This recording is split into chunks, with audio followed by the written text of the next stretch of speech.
Okay, today is January 7th, 2017, about 11 o'clock in the morning, and I'm visiting with Bill Tompkins, who's graciously allowed me to ask some follow-up questions. A lot of these questions have come from the viewers of my channel on YouTube, Search for Truth Reality. They've come from the viewers, and if you're out there watching on this channel and you may recognize some of the questions you've asked. They're just phrased a little differently just for expediency. So with that, welcome. Okay. Glad to be here. Okay. I'm going to start with this one at the top. It's about the Nordics. Are the Nordics benevolent to all of humanity or just to TRW, Northrop, and Douglas? It would be all of humanity, not necessarily just something that TRW is involved with. Are you currently in contact with the Nordics? At their understanding and at their initiation. Does that mean that it's today? Is it yesterday? When was the last time you had connection with them? Well, all of it is mentally with me now. None of it is with individuals. Oh, so it's not in the physical presence like you had when you were Yes. at Douglas. Okay. Do you have, now about the reptilians, is there any question or doubt in your mind about their existence? Absolutely not. There's many different species that we're dealing with, different civilizations. Like we now know that we have like 100 humanoids of different species out there. In reptilians, there may be 20 or 30 different types of reptilians, but they're coming from different locations. And we're having to deal with reptilians that don't get along with each other. So when we talk about the existence of multiple different types of reptilians, is this something from your own personal exposure that you've seen, or is this from somewhere else, some flashes, something that you've read in a report? This is primarily from my version, my pickup, my telepathic information. Yes, there's all kinds of things written about this, some of which I agree with and some of which I completely disagree with.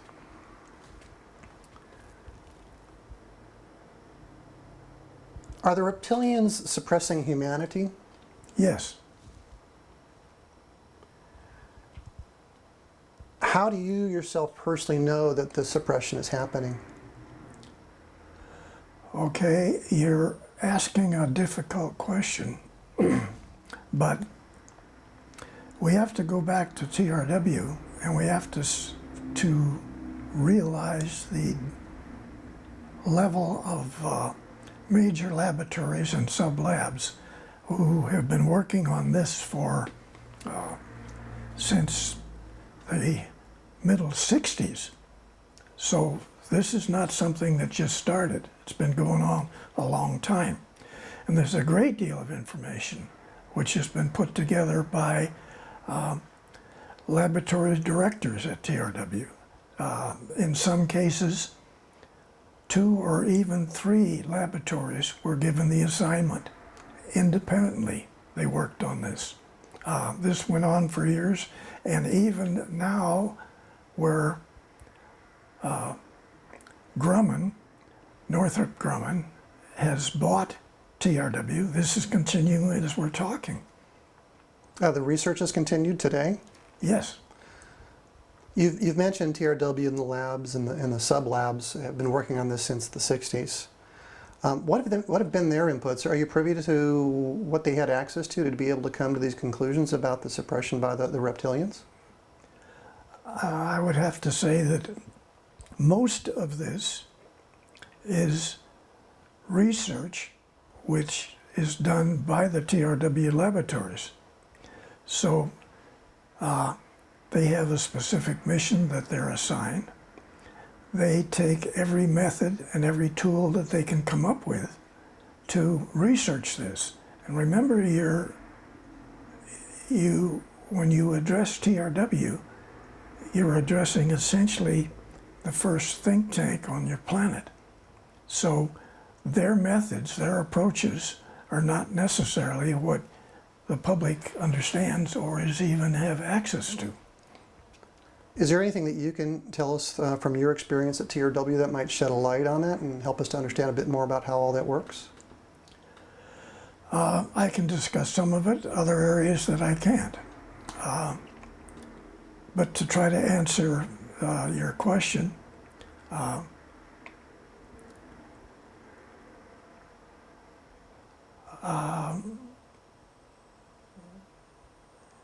it's, again, a very complicated question, which is involved with a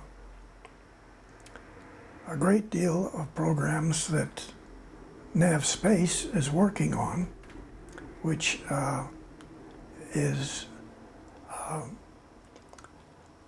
classified information, but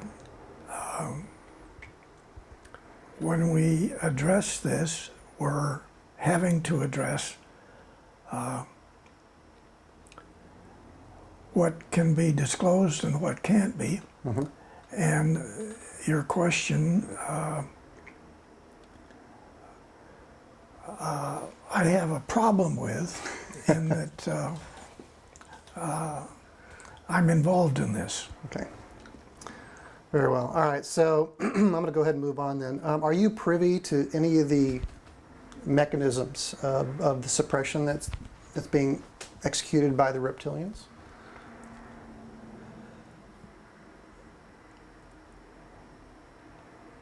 Again, I have to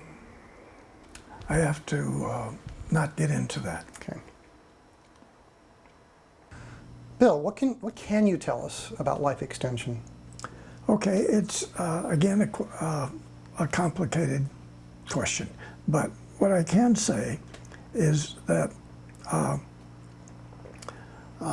as far back actually as, say, 1942,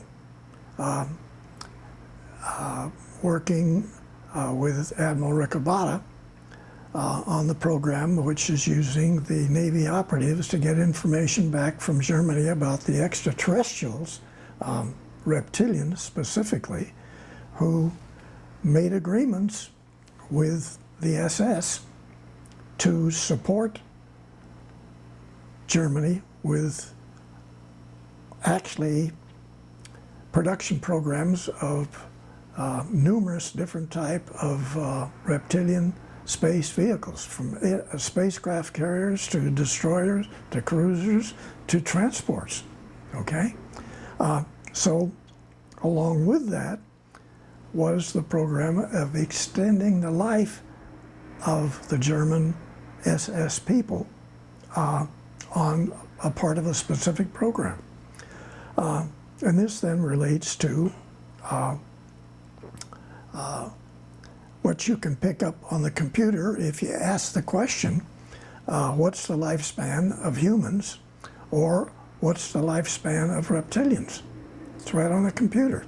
It may not be correct, but that's the information that's been released. So at TRW, years later, that was a major program. TRW was actually had 3 separate laboratories, which included probably 6 or 7 sub-labs, all working on different aspects of this strange system where, for whatever reason, the reptilians had been controlling your lifespan, period. Wow. I have a question from one of the Ralph Ring Otis T. Carr pods, who he knows who he is. I know who you are. You know what question I'm about to ask, sir, down there in Australia. He wants to know, have you ever heard of a company named the Electromation Company out of Santa Monica, California? This was a company that had actually done some construction on the OTC-X1 back in probably the late 1950s, early 60s, when Otis T. Carr came to Hesperia, California and set up a plant there in the old Osprey plant. I'm aware of the program. I'm not privy to the program. So you're not privy to a company called Electromation Company at all? I know that it existed, Oh, really? yes, but I'm saying I don't know about the company. Or the company or the relationship. See, I didn't think you'd even heard of that company. Well, there you go, sir, down in Australia. I'm sure you appreciate that. And then I have another pod question from the gentleman in UK. He and I talk quite a bit.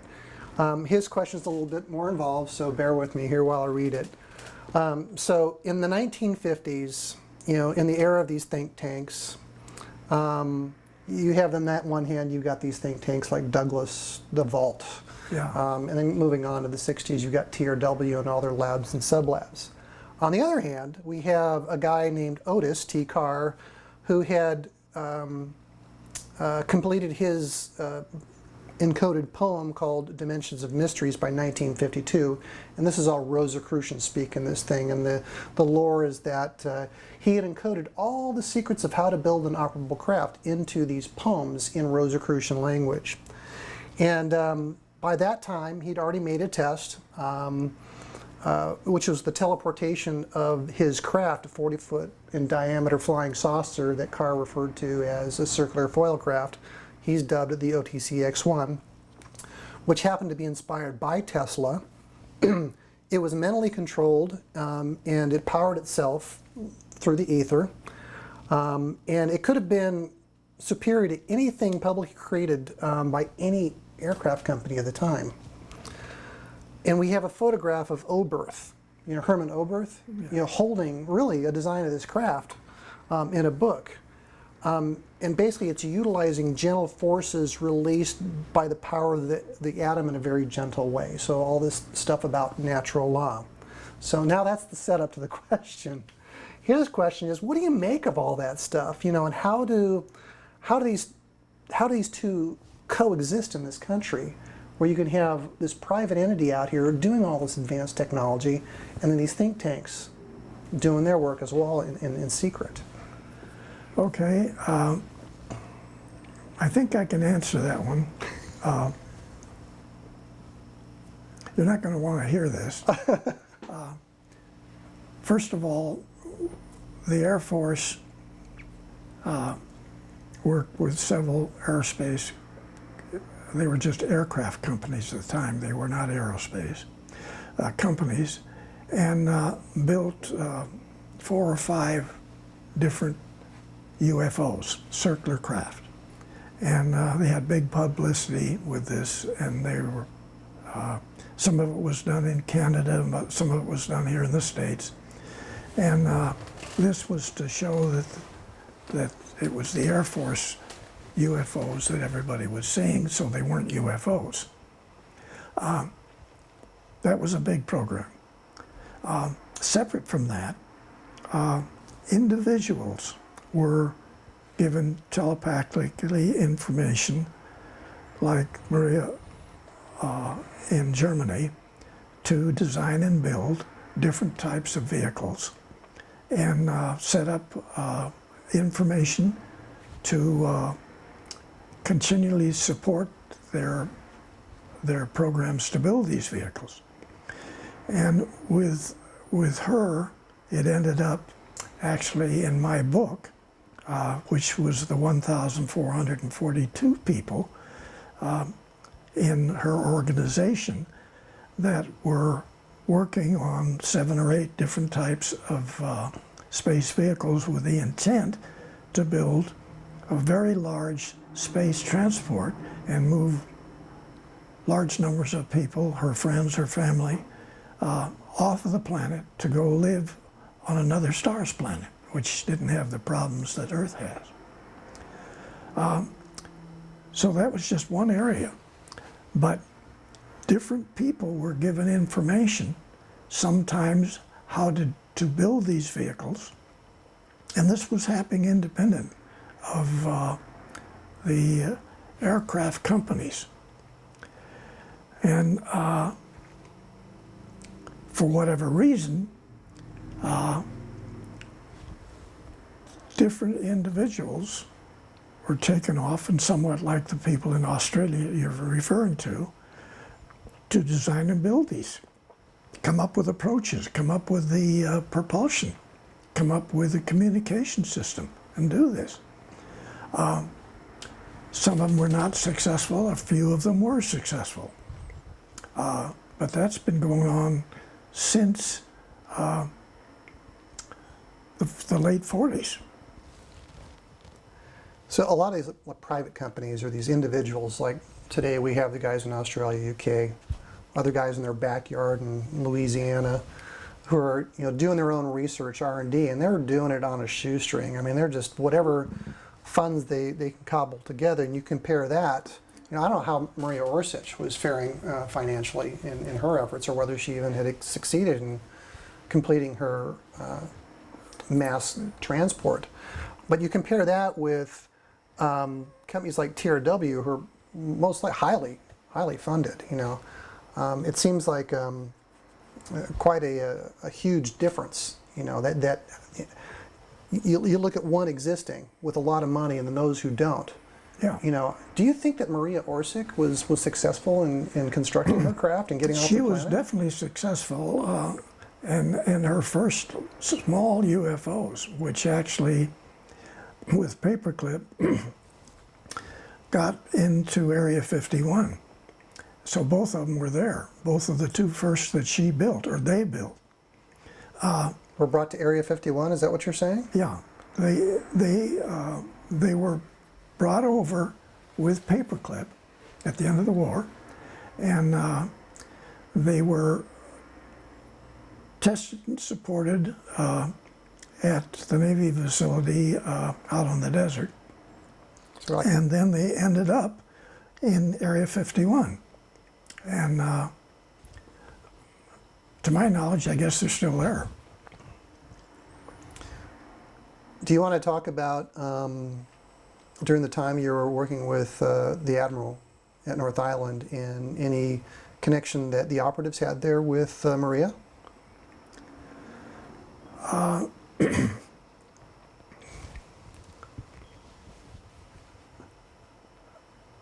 My understanding was there was this young lady in Germany who turned out to be Maria, who were continually given the how-to material, and with the 1,440 people working on it, some of them being research scientists, some of them being engineers, some of them being designers, some of them being shoe salesmen in Berlin, some of them being ranchers out in the field, none of which had the money, but all had the monies presented to them. How? Do you know? You guys find out how they came into the funds? The funding simply became available. Some cases, they would essentially, the rancher would be able to given a funding through a loan, which didn't make any sense, but the loan then covered way over the value of what the ranch was. Other people would get loans of money through different approaches. The money was never a problem. Money was always provided to these 1,442 people to design and build these very large, kilometer-long space transports. Was this information part of the debriefing from the operatives about the monies? And funding was always available to cover this. Yeah. Just like the numbers of people kept coming in to this organization. And so the operatives brought the information back to the Admiral, and Details of how it was financed, I guess, was, from what I learned, was just, it was automatic. Okay. All right. So, had you ever, before we met? I mean, I told you about Carr and his Yeah. this craft, and really, when you take a look at the testimony from Ralph Ring, the way he describes his experience, it was like a teleportation. I mean, at the speed of thought, point A to point B, 10 miles downrange at the speed of thought, and you can call it teleportation. Had you ever heard of a teleportation craft? Many of them had the ability to teleport. And this was just part of the program. It's not something that was unusual. It was a normal engineering operation. Now, when the packages got put together of the information on, say, teleportation, that went to universities, it went to Lockheed's, which became some of the information that the Skunk Works worked on 4 or 5 years later. This was just a normal program out of the dissemination of the data. But the details of this, how it was done, how it was even programmed, were in ways that essentially none of the universities, none of the aircraft companies, none of the advanced medical research laboratories had any way to understand. It was difficult. Essentially, the programs were given to the laboratories or to the aircraft companies, and they had no information. They'd never seen this before. They had no feel for it, and it was totally unreal because they had no documentation, never been taught any of this. Everything that they were taught in the university, of course, later on turned out to be completely wrong. Mathematics were wrong. Astronomy was wrong. Every technical field was wrong. And so I handed them packages of information that was totally misunderstood by the operatives. They had no way of being able to explain this. Couldn't explain it to the admiral or to us. And you have to step way back and address that everything that the operative brought back on extraterrestrial was documents that in some cases were like Egyptian hieroglyphics, which nobody understood. And I want to go back to my Uncle Harding back in the 30s. He was going into the pyramids on a continuous basis, trying to figure out how the pyramids were built. He had to deal with hieroglyphics, which he didn't understand. I think it's a good example. Right, because here you are, it's like the telephone game, on steroids. You don't know, you're the operative, you're receiving this information, you're taking photographs, taking notes best you can, and now you come across these hieroglyphics that you can't even read. It's all glyphs. Yeah. It's not English, it's not German. And now you're going to take it to industry and ask them. Well, actually, some of it was in German. Okay. But the area of the hieroglyphics was just, nobody understood it. The top geophysicists, astrophysicists on the planet. They couldn't decode it. It's just an interesting situation because it's all, first of all, it's so far out there. I mean, you mentioned on Jeff Renza on the 28th of December 2016 that the Admiral had a hard time accepting this in the first place. You know, what bucket do you put it in? Yeah. And now you, Bill Tompkins, have to take this bucket to to industry and talk to them. And disseminate totally, not incorrect, but totally out of this world information. Yeah, you have no point of reference. Yeah. Nobody had. Nobody Yeah. understood. That's pretty fascinating stuff.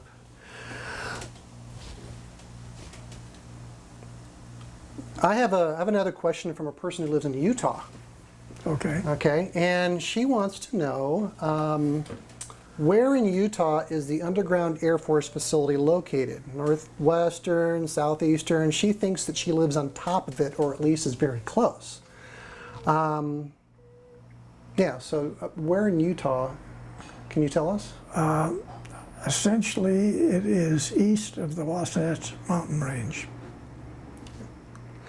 Well, there you go, my YouTube viewer friend in Utah. There's your answer directly from Bill Tompkins. Thank you so much. Another question, I think it was from her as well. Have you ever met Stanley Kubrick? No. Okay. So, Bill, what can you tell us about your experience or exposure to what's been seen out there on the internet called Apollo 19 and 20 missions?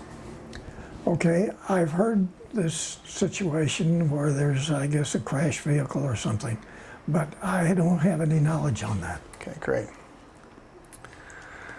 I have some fun questions about your Nordic secretaries, if I may. Okay.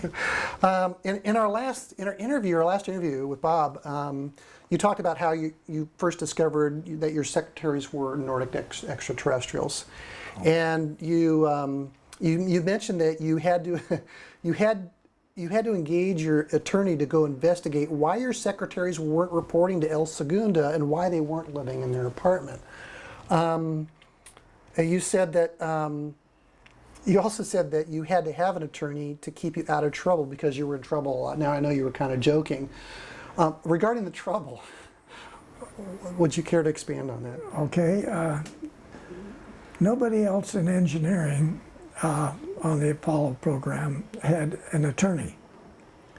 Our attorney was not that kind of an attorney. What we were doing in designing new facilities, new Apollos, new communications, new propulsion for the vehicles, we came up with all kinds of what would be secret, advanced elements of this, which then tied in with the Navy's secret attorneys in the secret think tank at Douglas, where information that we had that were given to us back in the Admiral's organization ended up with all kinds of things that you could have as patents. And so virtually everything that the operatives brought back could possibly be new patents. So the Navy in '43 set up a massive patent organization in San Francisco for thousands of patents. So what we did later on in the secret think tank at Douglas, and then even later than that on the Apollo program, we came up with all kinds of things in my section of the Apollo program, which were then essentially new new developments, new methods, just unlimited. So I had an attorney to cover us, which is a patent attorney. He wasn't a legal type attorney, but yes, he knew that too. So most people in engineering never knew why Tompkins section had an attorney, and they all thought about it as being a legal attorney. It was a patent attorney. Is he the same guy who had to chase down your secretaries? The what? Is he the same guy who had to go find out where your secretaries went, why they didn't show up to El Segundo? Oh yeah, he would investigate all of this. So he was a patent attorney and he was kind of chasing down the Nordic. Yeah, and it's very comical. What was that like? I mean, It was a lot of fun. a lot of fun chasing down your secretaries. Yeah, I mean, they were sent over to El Segundo and they don't show up. yeah. What was going through your mind when that was happening? Well, finally we had the fourth girl, which is the one that really did everything. But the others were selected because management in Douglas simply didn't know why Tompkins kept coming up with all of these approaches. And so they were tied in with a corporate structure which was controlled by manufacturing. And eventually we had to go through 3 of these. So our attorney then, Wait, 3 of these secretaries? 3 secretaries, yeah. Were they all Nordic? So it was like 3 guys, 3 girls and 1 guy, and No, they were all selected by the corporate and brought in as secretary of the my section, which was really just a design section for supportive control equipment, test equipment.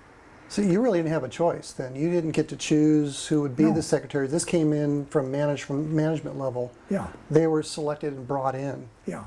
What do you make of that? That they Well, would.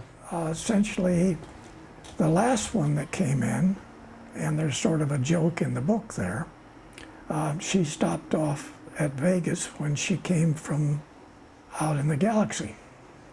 And the other girl did too, which was then the secretary of the propulsion group. And the guy that helped them on and off was, all 3 of these were Nordic people. Mm-hmm. And they were under contract. Not the first 3, but they were under contract with Douglas. with Douglas. So do you think that the upper management knew that they were extraterrestrials? Like engineering, nobody believed they were extraterrestrials. Not even management.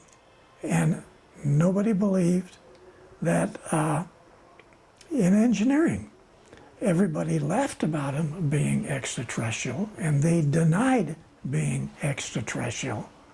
And it took 6 to 7 months before I believed that my secretary was really a Nordic. And because she would never admit to that. Took her falling down a flight of stairs for her to. But what she was doing and the information that she was presenting to us, to me particularly, were answers again to what I viewed as being nothing but more problems from the NASA. And so essentially, yes, I thought of approaches that would fix things, but many of the others, I would say 50% at least, she came up with, which was the answers to the program. And having no way of knowing where this would come from. I guess what I'm kind of scratching my head about a little bit that I don't fully grasp is the whole notion of a contract. You know, this is who do they have a contract with? So let's say I'm a Nordic extraterrestrial. Now I have a contract or an agreement. who do I have an agreement with? I'm going to come down here and I'm help Douglas or humanity. Who Okay, might I essentially with the think tank, the secret think tank in Douglas, and that there was a contract that was essentially for Tompkins' secretary to be a Nordic and essentially to answer all these problems and allow the United States to extend in the program of continuous operating naval space programs out into the 12 closest stars. So who's their agreement with then? I mean, you have Nordics on one side. With any kind of a contract or agreement, you have two parties that are aware of the agreement. If the Nordics are on one side, is there like a person or a group or an entity that you know of that you could label as being privy on the other side? Is it just you, or is it somebody in management at Douglas? Is it somebody at the Navy? Okay, you're asking the very same questions with which manufacturing, excuse me, were demanding answers to. Okay. And obviously, we didn't have the answer, but we wouldn't tell them that. And so you have a situation where 3 Nordics were put into Douglas with the approval of Douglas Sr., who structured the secret think tank with 2 Navy admirals and 2 Army Air Corps generals. Okay. I'm going to ask about Solar Warden.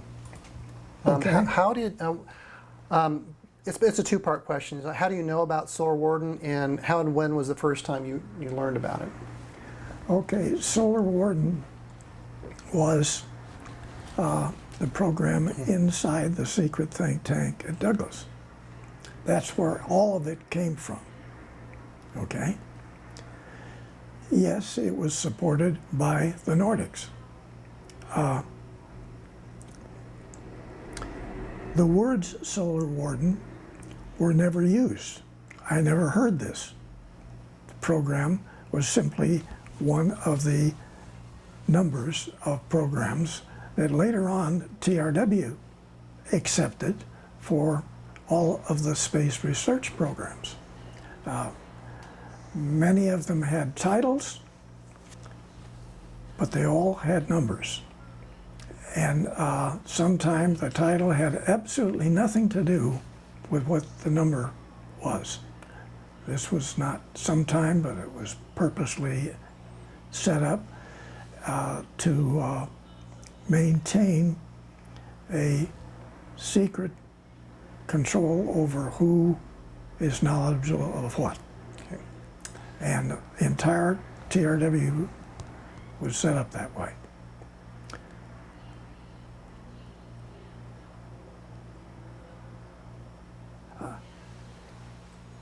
I guess you can say that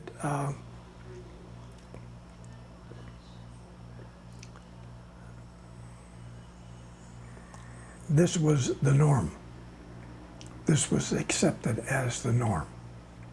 And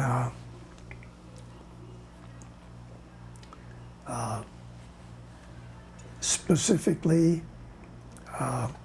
pinning down everything, even money. Nothing was defined, period. And I guess I have to say that's as far as I can go with that one. Can you tell us when was the first time you heard the phrase Solar Warden? Okay, this was in the 90s for me.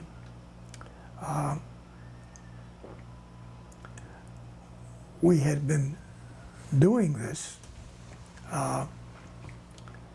the Solar Warden program had a great deal of difficulty at the start, and because there were so many different versions of this, and so concentrating on the propulsion of different types of vehicles that would be required for a space navy, which later on, many years later, finally came out as NAV Space, which is located primarily, the command is located in San Diego.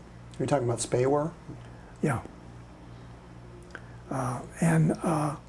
But the words Solar Warden didn't even exist back then. But the planning for it, the missions, were all part of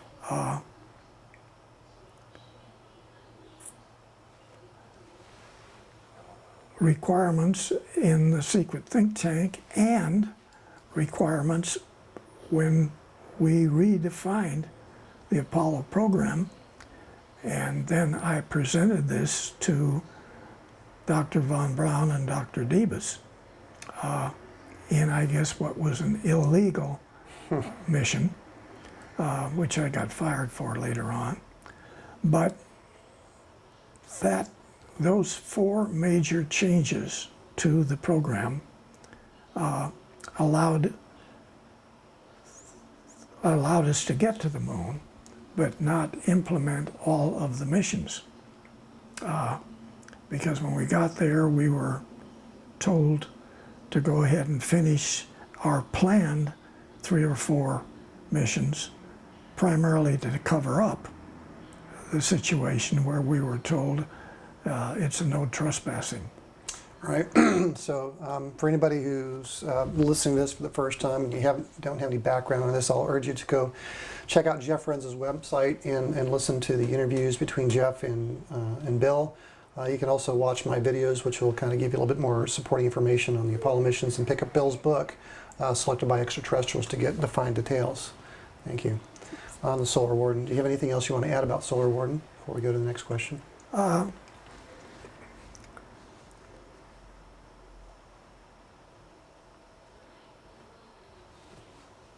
It was a slip up for that title to come out. And again, British hackers got into the system and they blew the whistle. Mm-hmm. And frankly, that should never have been released. If we will address what it is that the control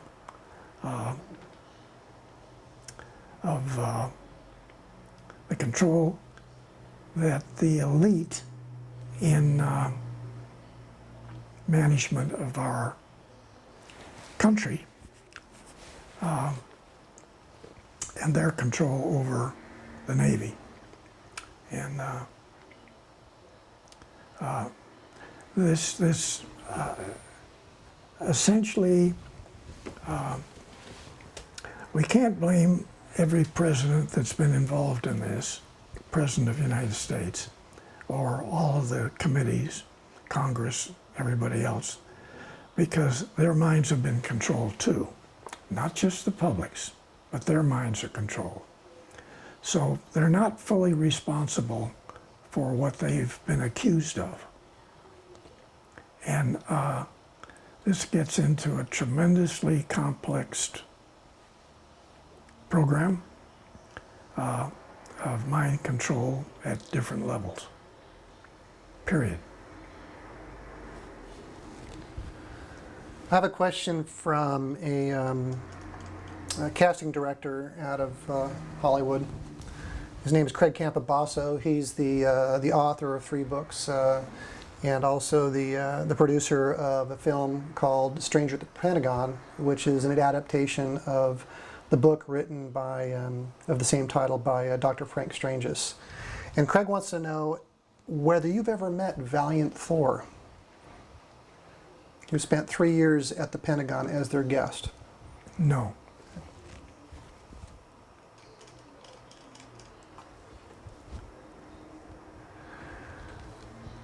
What's on your mind right now? Is there anything else you'd like to close this Q&A session with that you'd like people to know?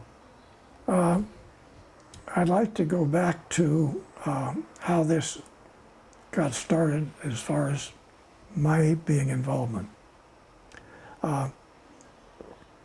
There's some things that have been said that I have claimed and people have not agreed with.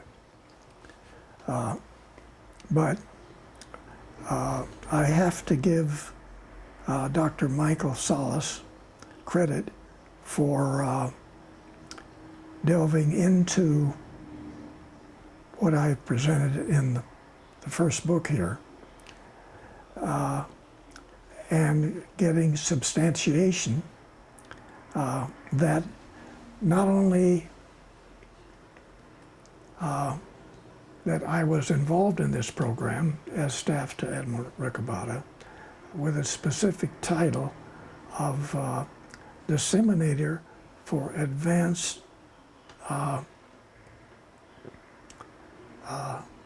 research. And that's the title that I used when I presented information to Lockheed or Douglas or Caltech or whoever. And that he, through freedom of information, has substantiated that Admiral Riccobotta, two-star admiral, was raised from a 1 to a two-star, and was selected by the Secretary of the Navy to be the individual who controlled the information that in 1942 naval operators brought back from Germany. This is extremely important. And it turns out that freedom of information that Dr. Michael Sala acquired was that before he even took over Naval Air Station San Diego, he took separate trips to all 4 of the principal aircraft companies in the Los Angeles area: Lockheed, North American, Douglas, Northrop, and Northrop actually being working at a Douglas facility which was called El Segundo. And later on, it was that separation, and Northrop formed the Northrop Aircraft Company. But he was one of the people that Admiral Riccobotta, two-star, talked to about this program. And then, interesting enough, in less than 4 or 5, I'm sorry, 3,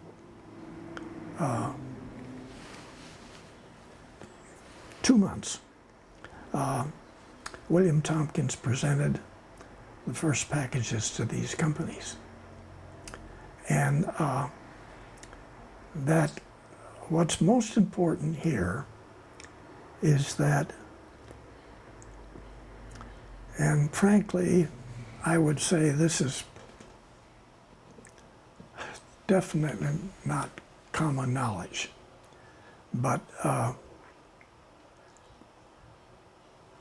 Secretary of the Navy Forrestal had a communication from Nordics to make a selection of the individual that was to take this program. That individual was not even an American. He was from Australia. He went to school here, joined the Navy, went up in ranks very fast to finally a 1-star admiral. But what's important here is that of the 37 admirals that could have been picked to handle this.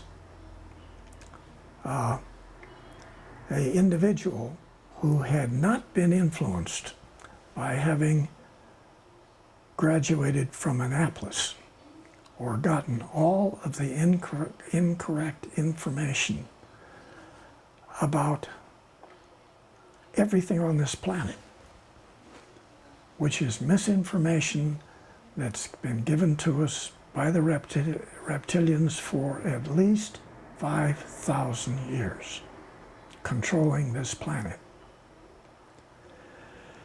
None of those Annapolis graduates were selected, but an individual that was selected had never gotten a university education.